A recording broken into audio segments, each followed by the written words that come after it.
उद्योग, अर्थव्यवस्था के मामले में तो बहुत बड़ा योगदान प्रधानमंत्री मनमोहन सिंह जी का रहा।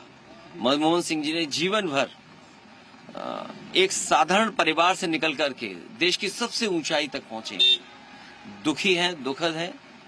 एक इतिहास में एक अच्छे और सच्चे प्रधानमंत्री, और हमेशा इसलिए याद किया जाएगा कि सौम्य उनका आचरण रहा। कम बोलते थे, लेकिन उन्होंने देश को आर्थिक रूप से बहुत मजबूत बनाया।